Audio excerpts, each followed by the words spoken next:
चलो guys, welcome back to another video. तब मैं शुरू करने वाला जोसेफ की स्टोरी को, क्योंकि मैंने पिछली वीडियो में जोनाथन की पूरी स्टोरी कवर कर दी है, वो भी एक एपिसोड में। पर अब मैं जब जोसेफ की स्टोरी कवर करूंगा तो मैं पर एपिसोड वाइज लाऊंगा। जोसेफ की स्टोरी में टोटल 17 एपिसोड्स हैं, यानी 17 वीडियोस। तो स्टार्ट करते हैं इस वीडियो को। तो हमारी स्टोरी की शुरुआत होती है स्पीड वैगन से, और अब वो अमेरिका का टॉप टाइकून बन चुका है ऑयल इंडस्ट्री में, जहाँ पर उससे मिलने आया था स्ट्रेजो। और इस समय में स्टोरी दिखाई जा रही है जोनाथन की डेथ के 49 ईयर्स बाद की, और अब मास्टर पैती की जगह स्ट्रेजो ने ले ली है। और ये लोग किसी चीज को देखने के लिए मैक्सिको जा रहे हैं, क्योंकि खुदाई के दौरान स्पीड वैगन को वहां पर कुछ मिला है। जहां पर ये लोग यहाँ पर आके देखते हैं, यहाँ बहुत ही तगड़ी सी केव होती है जिसमें वही मास्क होता है जिससे टीओ चेंज हुआ था एक वैम्पायर में, और वही वाले मास्क यहाँ पर बहुत सारे हैं। और उसी के साथ यहाँ पर एक बंदा भी है जो उसी दीवार पर चिपका पड़ा है। और फिर हमें स्टोरी दिखाई जाती है न्यूयॉर्क की 1938, जहाँ पर ये चोर अपने काम पे निकला होता है, ऑब्वियसली सबको लूटने के लिए। और ये बंदा यहाँ पर सोडा ले रहा होता है, और जब ये बंदा अपने वॉलेट को निकालता है पैसे देने के लिए, तो ये चोर उसके वॉलेट को लेके भाग जाता है। और वो चोर जब आगे जाके रुकता है तो उसे पुलिस पकड़ लेती है, पर ये पुलिस भी करप्ट ही है। और इस बंदे का नाम स्मोकी है, यानी इस चोर का। और ये पुलिस वाला क्योंकि इसे जानता है, और वो डिमांड करता है इस चोर को मारते हुए कि मुझे $20 हर वीक चाहिए अगर तुझे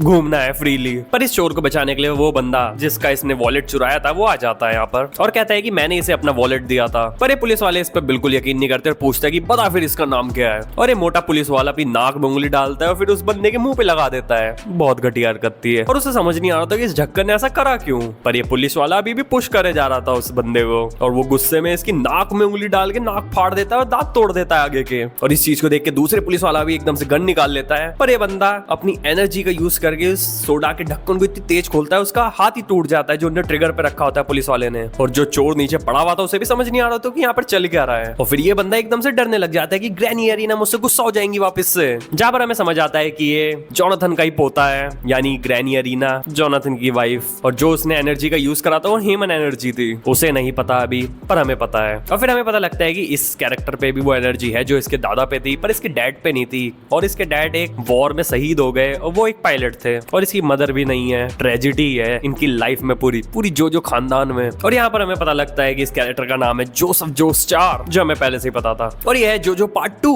बैटल टेंडेंसी, जहाँ पर वापस से स्टोरी शिफ्ट हो जाती है स्पीड वैगन की तरफ। और हमें यहाँ पर पता लगता है कि जो बंदा दीवार पे चिपका पड़ा है वो जिंदा है, उसकी धड़कनें चल रही हैं, बस ऐसे किसी मकसद की वजह से यहाँ पर है। और यहाँ पर किसी को नहीं पता कि कब से यहाँ पर है और इन मास्क का पर्पस क्या है। और स्पीड वैगन ने यहाँ पर स्ट्रेजो को इसलिए बुलाया कि वो अपनी ह्यूमन एनर्जी से इसे खत्म कर दे, क्योंकि जब तक ये सोया है तब तक इसे मारना आसान है, अगर ये जग गया तब तो तबाही मचने वाली है। पर यहाँ पर स्ट्रेजो जोसेफ जोस 4 के बारे में पूछने लग जाता है, और यहाँ पर स्ट्रेजो स्पीड वैगन से पूछता है कि एक बार उसने तुम्हें प्लेन हाईजैक से बचाया था ना, वो भी अपनी ह्यूमन एनर्जी की वजह से, जब वो 13 साल का था। तो यहाँ पर फिर हमें स्पीड वैगन पुरानी बैक स्टोरी सुनाने लग जाता है, जहाँ पर कुछ लोगों ने उस प्लेन को हाईजैक कर लिया तो वो भी पैसों के लिए। चलो पैसों के लिए तो ठीक था, अगर यहाँ से चुपचाप स्पीड वैगन से पैसे लेके चले जाते तो ऐसे जोसेफ इन्हें कुछ ना कहता। पर इन्होंने यहाँ पर घटिया हरकत कर दी और जोसेफ को पेल दिया। जोसेफ का खून उसकी सूट पे लग चुका था, और ये सूट उसे उसकी ग्रैनी एरिना ने दिया था। और इस चीज से जोसेफ काफी ज्यादा गुस्सा हो जाता है, और जो प्लेन का पायलट था उसे बेहोश कर देता है अपनी ह्यूमन एनर्जी की वजह से। तब यहाँ पर स्पीड वैगन को पता लगता है कि वो भी ह्यूमन एनर्जी यूज कर सकता है, और क्योंकि अब पायलट बेहोश हो चुका था तो प्लेन आउट ऑफ कंट्रोल है। पर जोसेफ, पायलट और स्पीड वैगन तो प्लेन से कूद जाते हैं, पर ये इन तीनों का पता नहीं क्या हुआ, इनका कुछ नहीं पता, ऐसे मर ही गए होंगे क्योंकि प्लेन एंड में ब्लास्ट हो चुका था। जब स्ट्रेजो को पता लग जाता है कि जोसेफ को जोनाथन से उसकी ह्यूमन एनर्जी विरासत में मिली है, बस स्ट्रेजो यहाँ पर सभी को धोखा देकर अपने सारे बंदों को मार देता है, और स्पीड वैगन को इतनी तगड़ी किक मारता है उसका सर खुल जाता है, हमें दिखाया भी गया है। पर स्पीड वैगन यहाँ पर मरा नहीं है, और वो स्ट्रेजो से पूछता है तुम ये क्या कर रहे हो, तुम क्या पागल हो चुके हो। पर स्ट्रेजो यहाँ पर बताता है कि यार मैं बूढ़ा हो रहा हूँ, मैं मरने वाला हूँ, मुझे मरना नहीं है, मुझे मरने से डर लगता है। वैसा तो और कुछ भी बोलता है, जैसे कि ह्यूमन एनर्जी हमें बहुत स्लो एजिंग करवाती है, पर हम एज तो करते ही हैं, यानी हमें सब कुछ महसूस होता है जो और ऑर्डिनरी लोगों को होता है। इन दी एंड उसका कहने का मतलब यही है कि मैं मरना नहीं चाहता था। और वो कहता है कि जब मैंने पहली बार डीओ को देखा था तो मैं उसकी तारीफ करते हुए नहीं थक रहा था कि क्या परफेक्ट बॉडी थी उसकी, वो इमॉर्टल ही था एक तरह से, बहुत बढ़िया। और इन्हीं सब बातों के बाद वो अपने मुंह पे भी वो मास्क लगा लेता है और एक वैम्पायर में चेंज हो जाता है। और इसी समय सीन शिफ्ट हो जाता है जोनाथन के पास, जोसेफ के पास। और जोसेफ सबसे भिड़ता ही रहता है, ये इस टैक्सी वाले से भिड़ने लग जाता है, जहाँ पर ग्रैनी एरिना इसे देख लेती है और ये डर जाता है और कहता है ग्रैनी मैं तो आपके लिए टैक्सी रोक रहा था। और टैक्सी में बैठने के बाद जोसेफ काफी ज्यादा तगड़ा सवाल पूछता है ग्रैनी एरिना से कि ग्रैनी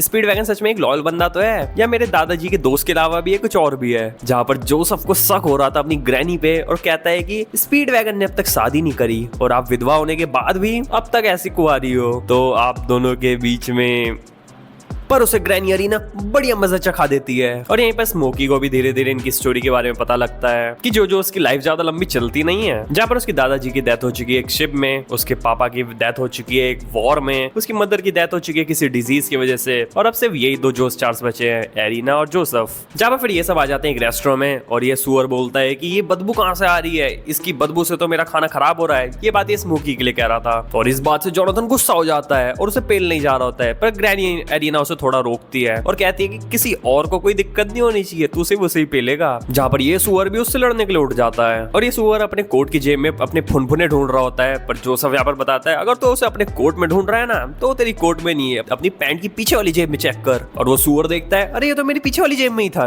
और इस चीज को भी सुन के वो सुअर हैरान, ये क्या हो रहा है। जहाँ पर जोसेफ एक्सप्लेन करने लग जाता है कि मुझे कैसे पता लग गया कि तेरे पीछे वाली जेब में ग्रास नकल्स हैं। उसने उस सुअर का हाथ को देखा और उसी से समझ गया कि वो नकल्स पहनता है। जहाँ पर उसकी शर्ट पे खून लगा हुआ था, यानी वो अपने कोट को उतार देता है, और यानी जब कोट को उतार दिया तो यानी वो जेब में ही रखा होगा उसने नकल्स को। और वो सुअर जोनाथन पर अटैक करने लग जाता है काफी ज्यादा स्पीड से, पर वो ये नहीं देखता कि वो अटैक कर किस पे रहा है। जहाँ पर जोसेफ उसे काफी ज्यादा आसानी से हरा देता है। फिर ये बंदा उठता है और बताता है मैं स्पीड वैगन के बिजनेस का एक बंदा हूँ। वो बताता है कि मुझे सूत्रों से काफी ज्यादा गुप्त जानकारी मिली है कि स्पीड वैगन अब नहीं रहा। और ये सुन के दोनों हैरान हो जाते हैं, और वो ये भी बताता है कि उसे मारने वाला एक मॉन्क है, जिसे सुन के जोसेफ समझ जाता है कि वो स्ट्रेसो है, और जिन लोगों को उसने मारा और स्पीड वैगन की बॉडी को वही मैक्सिको के समुद्र में बहा दिया गया है, और किसी को नहीं पता उसने ऐसा करा क्यों, और उन्हें मारने के बाद वो कहाँ चला गया। जहाँ पर ये सब बातें सुन के एरिना समझ जाती है कि क्योंकि स्पीड वैगन ने उसे काफी साल पहले बताया था इस बारे में, और बताती है कि इस चीज में कहीं ना कहीं वो मास्क और डीओ भी शामिल होगा, पर उसे ये नहीं पता कि डीओ नहीं है कहीं भी शामिल इस बात में। और स्मोकी कहता है कि तुम्हें इसकी बात पर विश्वास नहीं करना चाहिए, माफिया का बंदा है, जोसेफ को कह रहा था। और जोसेफ को भी लग रहा था कि इसकी बात पे कहीं ना कहीं सच्चाई हो भी सकती है और नहीं भी, क्योंकि ये बंदे फ्री में कुछ बातें नहीं बताते। पर जोसेफ इसे काफी तगड़ा एक पंच मारता है, जिससे इसकी सिट्टी पिट्टी गुल हो जाती है, और कहता है कि अगर इस बात में जरा सी भी सच्चाई है तो तुम्हें ऐसी बात मेरी दादी के आगे नहीं बोलनी चाहिए, क्योंकि इन सब बातों से उसकी दादी वापस से परेशान हो जाती है और काफी डर जाती है। 50 साल पुराने वाला हादसा वापस से दोहराने वाला है क्या होगा हमारे साथ, जोसेफ का क्या होगा।